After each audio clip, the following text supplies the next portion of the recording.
পুরসভা দখল করেছে জমি, পুরসভা বেআইনিভাবে নির্মাণ করেছে সেখানে, আর সেই জমি অন্যেরা মমিনপুরে দখল করে বসে আছেন। উচ্ছেদ করতে পারবেন? ক্ষমতা আছে, কারণ এই সরকারের ক্ষমতা আছে। সুতরাং এগুলো বিবৃতির জন্য বিবৃতি, এতে অবস্থার কোনো পরিবর্তন হবে না। বিধাননগর নিউটাউনিও বলছেন যে বেআইনি নির্মাণ করে বিদ্যুৎ সংযোগ পেয়ে যাচ্ছে, ফুটপাত দখল হচ্ছে, পুলিশ পুরসভা কেউ কিছু দেখছে না, যারা কিছুই দেখে না তাদেরকে আমি সরিয়ে দেব। উনি পুলিশের কথা কেন বলছেন? উনি কাউন্সিলরের কথা বলছেন না কেন? মেয়র, ডেপুটি মেয়র, এমআইসিদের কথা বলছেন না কেন? তারা তো একটার পর একটা বিধাননগরের সরকারি জমির ওপরে গুমটি তৈরি করে সেগুলোকে পয়সা নিয়ে বিক্রি করে পৌঁছে দিচ্ছে। উনি বলুন যে কি করে এখানে বিধাননগরের মতো একটা প্ল্যান্ড সিটিতে কি করে রোহিঙ্গারা এখানে এসে বসবাস করে, কি করে তাদের জন্য বসার ব্যবস্থা করে দেওয়া হয়, কি করে তাদের জন্য পাকাপোক্ত টিনের ছাউনি তৈরি করে দেওয়া হয়। তিনি বলুন সেন্ট্রাল পার্ক চত্বরে কিভাবে আজকে বাইরে থেকে মানুষ এনে সেখানে বসিয়ে রাখা হয়েছে। বহুবার সাংবাদিকরা দেখিয়েছেন। এগুলো শুধু বিবৃতির জন্য বিবৃতি, আমরা তো কাজ চাই। উনি তো বলছেন যে রাস্তার জন্য 16,000 কোটি টাকা দেওয়া হয়েছে, সেই রাস্তা তৈরি পরে 5 বছর দেখার কথা ঠিকাদারের, সেটা কি আদৌ দেখা হচ্ছে? বিদ্যুৎ বিভাগের খাতে বরাদ্দ খরচ করা হচ্ছে অন্য খাতে। শর্ট লেগে সুজিত বসু লোক বসাচ্ছে, ছবি দেখায় তো লজ্জা পাবে। কত টাকা বিনিময়ে শর্ট লেগে জবরদখল করা হচ্ছে, কেন কাজ করছে না পুরসভা? মানুষের কথা থেকে কেউই কাজ করে না। না, উনি বলেছেন যে শর্ট লেগে সুজিত বসু লোক বসাচ্ছে কম্পিটিশন করে, কেন শর্ট লেগের কাউন্সিলররা কাজ করেন না? এবার কি আমাকে রাস্তা ছাড় দিতে বেরোতে হবে? দেখুন, এর উত্তর তো সুজিত বসু দিতে পারে। আমরা জানি বিধানসভার ফ্লোরে দাঁড়িয়ে নয়নজলি বুঝিয়ে দেওয়ার জন্য সব্যসাচী দত্ত সরাসরি সুজিত বসুর বিরুদ্ধে অভিযোগ করেন on the floor of the house. এটা তো সরকারি রেকর্ড, এটি অভিযোগ করেছিলেন। আমার মনে আছে যে আমিও বলেছিলাম যে এই যে নয়নজলিতে মৃতঞ্জলি দেওয়ার ব্যবস্থাটা কবে বন্ধ হবে। তার উত্তরে আজকে পার্থ চট্টোপাধ্যায় বলেছিলেন যে আমাদের ঘরের ঝামেলাটা আমরা মিটিয়ে নেব, কোনো জায়গায় আইন ভাঙা হবে না। চলে যান আজকে লেক টাউনে, শ্রীভূমিতে পরিষ্কার দেখা যাচ্ছে কিভাবে নয়নজলি বুঝিয়ে জায়গা বেড়ে পড়েছে। সরকারি জমি দখল, রাস্তা দখল, পুকুর বোঝানো পর্যন্ত হচ্ছে। আমি তো বলছি মুখ্যমন্ত্রীকে, এইটা অন্তত মুখ্যমন্ত্রী ভালো কাজ করছে। মুখ্যমন্ত্রী বিধাননগর পুরসভা 25 নম্বর ওয়ার্ড মাঝের পাড়া, বিধাননগরের ঘটনা, 25 নম্বর ওয়ার্ড মাঝের পাড়া, এখানে একটা কমপ্লেক্স তৈরি হচ্ছে, নাম হচ্ছে ভবানী কমপ্লেক্স। এই ভবানী কমপ্লেক্স যেখানে তৈরি হচ্ছে, এখানে পুকুর বোঝানো হয়েছে। এখানে একটা অঙ্গনওয়াড়ি স্কুল ছিল, সেটাকে তুলে দেওয়া হয়েছে। বিধাননগর কর্পোরেশন বাগুইহাটি পুলিশ স্টেশনকে লিখিত নির্দেশ পাঠিয়েছে অবিলম্বে কাজ বন্ধ করা। আজকে কাজ চলেছে। আমরা আন্দোলন করেছিলাম, কিন্তু বারবার এসব কথা তোলা হয় না এই কারণেই, কারণ তুলে কোনো লাভ হয় না। পরে বলবে যে আমি বিবৃতি দিয়ে চুপ করে গেছি, আমি হয়তো পয়সা পেয়ে গেছি। এই জন্য অনেক লোক, অনেক রাজনৈতিক কর্মীরা এর প্রতিবাদ করেন না। আমি তো নাম বলে দিচ্ছি, এখানে সরকার ব্যবস্থা নিয়েছে। বিধাননগর কর্পোরেশন পুলিশকে বলছে কাজ বন্ধ করতে, কিন্তু কাউন্সিলরের তৎপরতায় আজকে সেখানে বাগুইহাটি থানা কোনো অ্যাকশন নেয়নি, এবং এখানে আপনার ভবানী কমপ্লেক্স তৈরি হয়ে গেল। আপনি দেখে আসুন, গিয়ে রেকর্ড বার করুন। পুকুর আছে আপনার, ফণি না ননি কি একটা আছে না বাইপাসের ওপরে, কতগুলো পুকুর বুঝিয়েছে ও। মুখ্যমন্ত্রী জানেন না, বামা বলে সেটা ওয়ার্ল্ড ব্যাংকের টাকায় তার পার সংস্কার করা হয়েছিল, সিটিং করে ঘিরে নিচ্ছেন আর বহুতল নির্মাণ হয়ে যাচ্ছেন। হাজার হাজার কোটি টাকার মালিক। ফোন করলে সব পার্টির উঁচু নেতাদের কাছে ফোন চলে আসছে, যেটা বলা যাবে না। আমরা আন্দোলন করেছিলাম, আমাদের যারা ওইখানে এই ঘটনা নিয়ে আন্দোলন করেছিল তাদের প্রাণনাশের হুমকি দিয়েছে লোক পাঠিয়ে। এই যে মনি ফনি সামনে আছেন, এখানে আবার কম আপনারা বেড়াতে যাচ্ছেন, ওখানে কি যেন ওখানে বলে এখন মলও হয়ে গেছে। রেকর্ড দেখুন, স্যাটেলাইট পিকচার দেখুন। তৃণমূল ভবনের পিছনে কত জলা জমির উপরে কনস্ট্রাকশন হয়েছে। গোটা কলকাতা শহরে 10 লক্ষ মানুষ ঘর হারিয়ে ফেলবেন যদি মুখ্যমন্ত্রী যা বলছেন সেটাকে বাস্তবায়িত করতে যায়। সিভিল ওয়ার তৈরি হয়ে যাবে কলকাতায়। গত 10 বছরে যত বেআইনি নির্মাণ হয়েছে, সব বেআইনি নির্মাণ তৃণমূল করেছে, কথা কেউ বলছে না। এই বাম জমানা থেকে শুরু হয়েছে। বামেরা করতেন এটা পদ্ধতিগতভাবে। বুদ্ধিমান রাজনৈতিক দল সংঘবদ্ধভাবে প্রথমে কমিটি তৈরি হতো, কমিটি তৈরির পরে ঘিরত, তারপরে মানুষের অধিকার, দরিদ্র মানুষের দাবি, সেটাকে প্রতিষ্ঠিত করবার জন্য জমিটা দখল করা হতো। তারপরে সেখানে একটা নাম তৈরি হতো, নামের পরে সাইনবোর্ড বসতো কোঅপারেটিভের, তারপরে ছোট ছোট ছোট ছোট ঘর হতো। এটা ছিল সিপিআইএম এর স্টাইল। আর তৃণমূল কংগ্রেস ওরকম ষাঁড়ের লড়াই, আসছে মারছে, উড়িয়ে দিচ্ছে, বসিয়ে দিচ্ছে, কেউ কিছু করতে পারবে না। প্রশাসনিক কর্তা থেকে শুরু করে রাজ্যের একাধিক গুরুত্বপূর্ণ নেতা যাদেরকে নিয়ে মুখ্যমন্ত্রীর উদ্বেগ, হঠাৎ করে এই অবতারে মুখ্যমন্ত্রী অবতীর্ণ হলেন কেন? হঠাৎ করে মুখ্যমন্ত্রীর এই অবতার কেন? আজকে সবাইকে নিয়ে বলছেন যে আমার এই চাই, এতটা সততার সাথে কাজ করতে হবে, হঠাৎ করে এই অবতারটা কেন? মুখ্যমন্ত্রীকে আপনারা তো ছোট প্লেয়ার মনে করার কোনো কারণ নেই। মুখ্যমন্ত্রী যা করেন ভাবনা চিন্তা করেই করেন। মুখ্যমন্ত্রী সামগ্রিক পরিস্থিতি থেকে আলোচনার অভিমুখকে অন্যদিকে ঘুরিয়ে দেওয়ার জন্য, সংবাদ মাধ্যমে অন্য ইস্যুকে নিয়ে আসবার জন্য পরিকল্পিতভাবে এই স্টেটমেন্টগুলো প্লান্ট করিয়ে দিলেন। উনি মাঝে মধ্যে এরকম করেন। এটাকে আপনি মাস্টার স্ট্রোক বলতে পারেন, তবে এখন আর স্ট্রোকে কোনো কাজ করবে না। মুখ্যমন্ত্রী তো বলেছিলেন কাটমানি নেবার কথা, প্রকাশ্যে কিছু মানুষ অভিযোগ করেছিলেন, বাড়ি ঘেরা হয়েছিল, কিছু মানুষ টাকা ফেরত দিয়েছিলেন। তারপর পরিবর্তন হয়েছে। ওরা আপনি বাড়ি করতে পারবেন, নিজের সম্পত্তি বিক্রি করতে পারবেন উত্তর কলকাতায়, দক্ষিণ কলকাতায়, ক্ষমতা আছে। একজন প্রকাশ্যে বলতে পারবে আমার বাবার পুরনো বাড়ি ছিল ঠাকুরদাদের করা 70 বছর, দলিল কাগজপত্র ঠিক আছে। আপনার ক্ষমতা আছে বিক্রি করার, কাউন্সিলের ইন্টারভেনশন ছাড়া, তার অনুমতি ছাড়া। একটা বাড়ি কোনো পাড়ায় বিক্রি করে দেখিয়ে দিন। পুরসভাগুলো প্রকাশ্যে টাকা তুলছে, আপনারা এই অভিযোগ বারবার করেছেন, পুরসভাগুলো টাকা তুলতে ব্যস্ত। আরে আমরা অভিযোগ করছি না, সাধারণ মানুষ অভিযোগ করছে, আমাদের কাছে ফোন করছে, বলছে এগুলো করুন। বহু জায়গায় তৃণমূল কংগ্রেস অভিযোগ করছে, তৃণমূল কংগ্রেসের অভিযোগ তৃণমূল কংগ্রেস গ্রহণ করছে না। পরিস্থিতিটা সম্পূর্ণ ভিন্ন। এটা মনে করার কোনো কারণ নেই এই সরকারকে কালিমালিপ্ত করবার জন্য, বিরোধিতা করার জন্য, তৃণমূল বিরোধিতা করবার জন্য আমরা এই কাজ করছি। তৃণমূল কংগ্রেসের অভিযোগ আছে, তৃণমূলের লোকেরা আমাদের কাছে আসেন দেখবার জন্য। আমি তো আবার বলছি, যারা তৃণমূল কংগ্রেস করেছিলেন, তৃণমূল কংগ্রেস সময় দুর্দিনে ছিলেন, তৃণমূল ভবনের পিছনে, তারা বিজেপি অফিস 6 নম্বর মুরলীধর সেন লেনে এসে লিখিত অভিযোগ জানিয়ে গেছেন তাদের জমি দখল হওয়ার। কি করবেন মুখ্যমন্ত্রী? পারবেন না বন্ধ করতে। বিরোধীদের বক্তব্যে শিলমোহর দিচ্ছেন মুখ্যমন্ত্রী। বিরোধীদের যে বক্তব্য, অর্থাৎ আপনাদের যে বক্তব্য, তাতে কি কোথাও শিলমোহর দিলেন? মুখ্যমন্ত্রী পশ্চিমবঙ্গের পুরো রাজনৈতিক পরিসরটা দখল করতে চান। মুখ্যমন্ত্রী শাসক, মুখ্যমন্ত্রী বিরোধী। অর্থাৎ অন্য কারোর কথা বলার যে পরিসরটা, সেটা মুখ্যমন্ত্রী ছেটে ফেলতে চান। মুখ্যমন্ত্রী শাসক থাকবেন, তার বিরুদ্ধে যে অভিযোগ হবে তার প্রশাসনের বিরুদ্ধে, সেইটা কোনো বিরোধী নেতা বলবে না, সেটাও মুখ্যমন্ত্রী বলবেন। অর্থাৎ মুখ্যমন্ত্রী হবেন সর্বব্যাপী, মুখ্যমন্ত্রী সর্বগ্রাসী, মুখ্যমন্ত্রী সর্বত্রগামী। আমাদের মুখ্যমন্ত্রী যা পারেন সেটা ভারতবর্ষের অন্য কোনো মুখ্যমন্ত্রী পারেন। টার্গেট করছেন পুলিশকে, বলছেন পুলিশের কিছুই চোখে পড়ে না, টুলি পরে বসে আছে আর ভাবছে কেউ দেখবে না, আগে সব পরিষ্কার করব তারপর ভোটে যাব। পুলিশ দুর্বল হলে অনেকে সুযোগ নেয়। রং না দেখে কড়া হাতে পদক্ষেপ নিতে হবে পুলিশকে, রং না দেখে কড়া হাতে ব্যবস্থা নিতে হবে পুলিশ। কার বিরুদ্ধে পুলিশ ব্যবস্থা নেবে? সন্দেশখালীতে কেন পুলিশ ব্যবস্থা নেয়নি? মালঞ্চে কেন পুলিশ ব্যবস্থা নেয়নি? ডায়মন্ড হারবারে কেন পুলিশ ব্যবস্থা নেয়নি? গোসাবায় কেন পুলিশ ব্যবস্থা নেয়নি? হাওড়ায় কেন পুলিশ ব্যবস্থা নেয়নি? দমদম বাগুইহাটিতে কেন পুলিশ ব্যবস্থা নেয়নি? ভবানীপুরে কেন পুলিশ ব্যবস্থা নেয়নি? যে পুলিশ ব্যবস্থা নেবে তার পানিশমেন্ট ট্রান্সফার হবে, এটা সকলেই জানায়। জমি বন্টন এবার থেকে কেন্দ্রীয় ভাবে হবে। হ্যাঁ, জমি বন্টন এবার থেকে কেন্দ্রীয় ভাবে হবে। আসলে এগুলো কিছুই নয়, এগুলো জমি চিহ্নিত করা। প্রশাসনকে কাজে লাগিয়ে যে সমস্ত সরকারি ভবন ব্যবহৃত হচ্ছে না, যে জমি এখনো পড়ে আছে, এগুলো চিহ্নিত করা, তারপরে এগুলো নিলাম হবে, সরকারের কোষাগারে টাকা আসবে। ভাঁড়ের মা ভবানী, আসল গল্প এখানে। উনি বলছেন একাধিক পুরসভার এসডিওকে শোকজ করতে হবে। হাওড়া, হলদিয়া, রানাঘাটের মহকুমা শাসককেও শোকজের নির্দেশ দিয়েছেন তিনি। 2015 সাল থেকে বিধানসভায় প্রশ্ন উঠছে, আরটিআই করলে উত্তর পাওয়া যাচ্ছে না। যে অর্থমন্ত্রকের এনওসি ছাড়া কি করে মিউনিসিপ্যালিটি তার নিজের জমি লিজ দিয়ে দিচ্ছে? রাইটার্সে নবান্নে কোনো ইনফরমেশন নেই। অর্থমন্ত্রী দিদেন, অর্থমন্ত্রী অমিত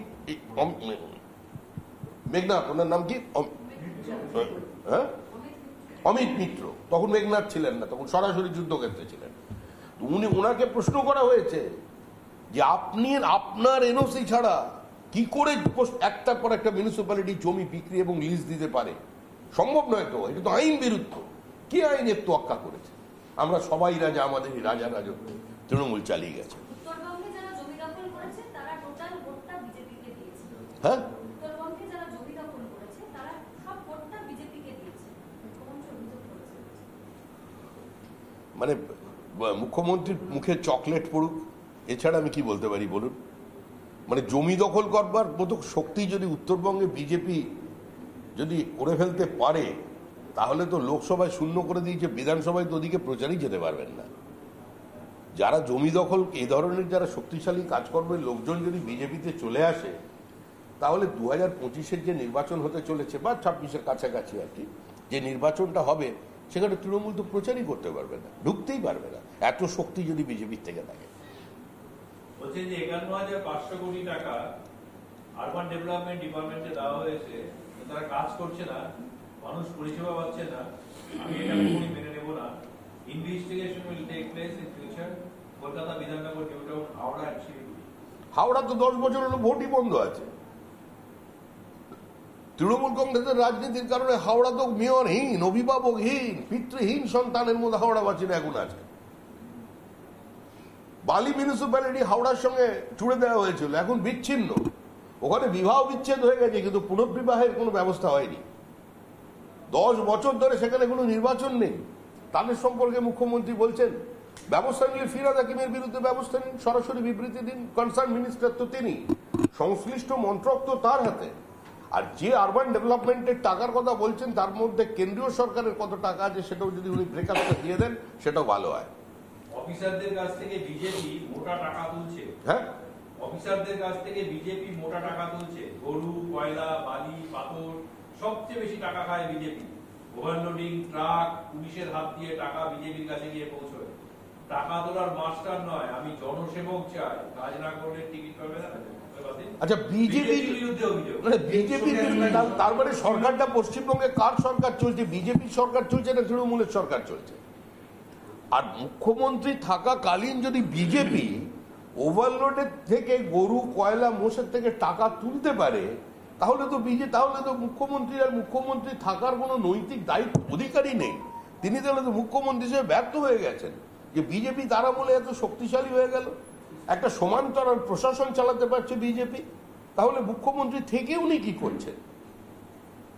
হাওড়া পুরসভা নিয়ে যেটা বললেন, 10 বছর ধরে ভোট হয় না, উনি বলেছেন যে সেখানে প্রশাসক বসে আছে, সেই প্রশাসকই পুরসভার কারোর সঙ্গে আলোচনা করেন না, গায়ের জোরে কাজ করে চলেছেন। রতিন চক্রবর্তী পুরসভাটা পুরো 12টা বাজিয়ে গেছে।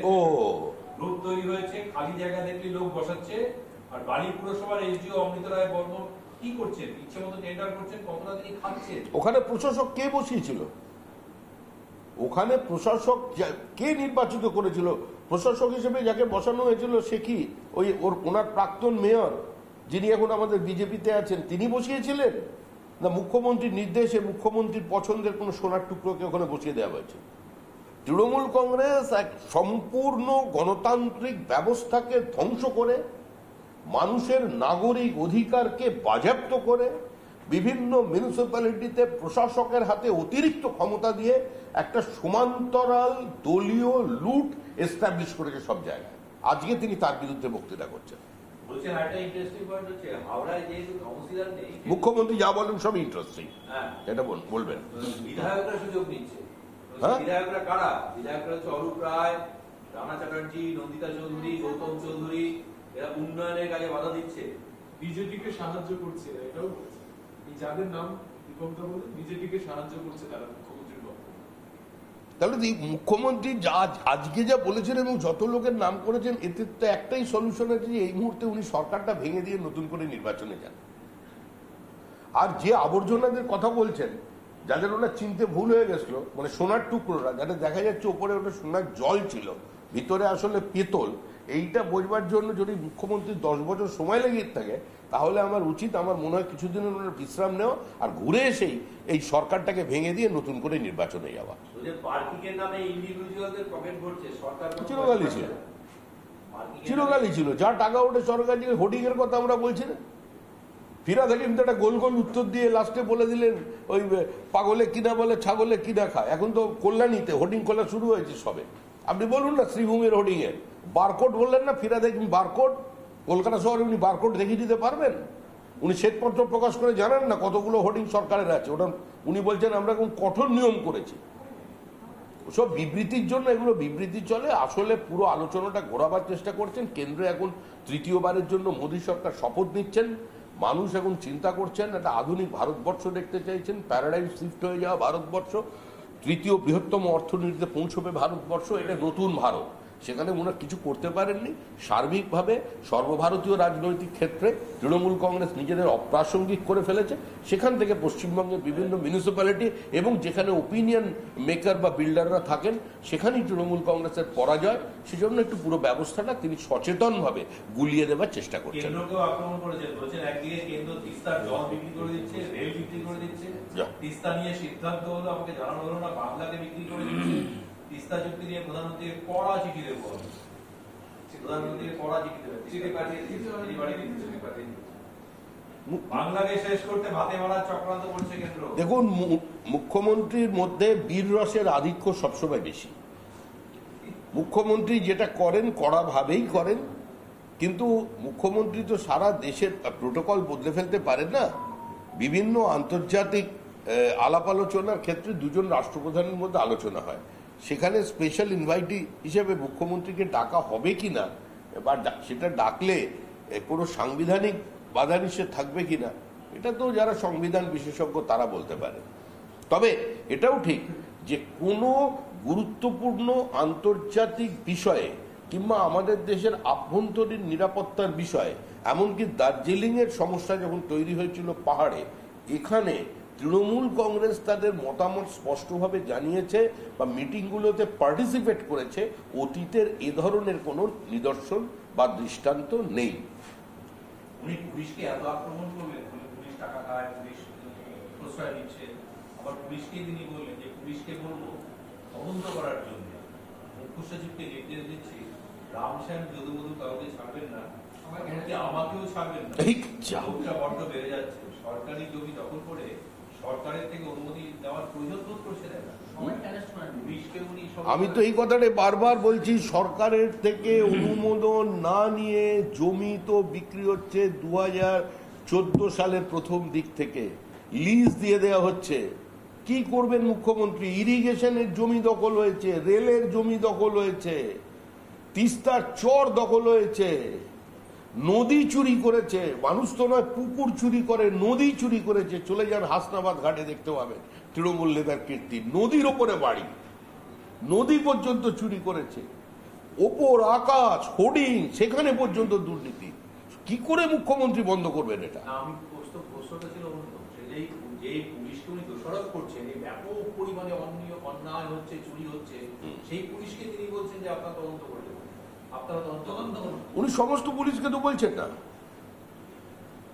উনি পানিশমেন্ট যাদের সরিয়ে দেওয়ার কথা, যারা তদন্ত করতে পারে তারা পানিশমেন্ট পোস্টিংয়ে আছে, তারা গ্যারেজ হয়ে গেছে।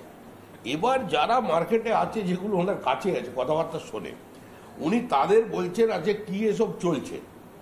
সমস্ত যে 75-25 হিসাব ঠিক করে এস্টাবলিশ কেন হচ্ছে না? আমি যা দখল দেখছি সেই পরিমাণ টাকার অর্থ 25% তো 75% তো জমা হচ্ছে না। এইটা উনি তদন্ত করে দেখতে বলছেন, তার জন্য নিজের লোক চাই।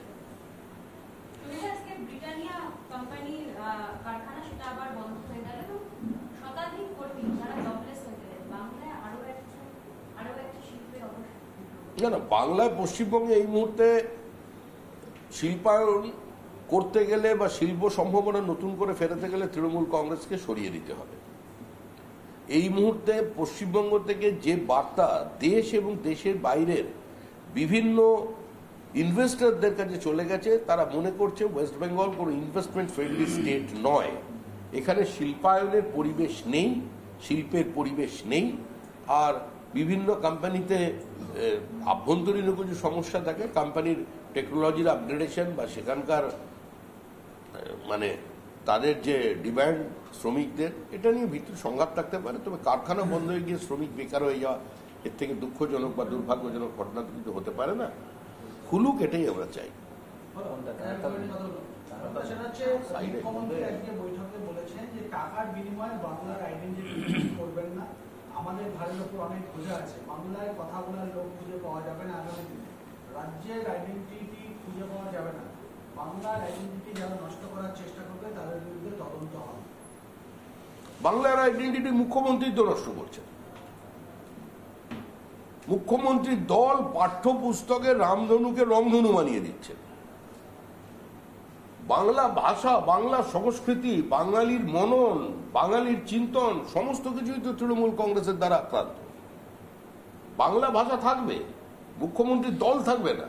বাংলা ভাষার সেটুকুনি শক্তি আছে, সে ঐতিহ্য আছে। বিদ্যাসাগরের ভাষা মুছে দেবে তৃণমূল কংগ্রেস, এতটা শক্তিশালী তৃণমূল কংগ্রেসকে মনে করবার কোনো কারণ নেই।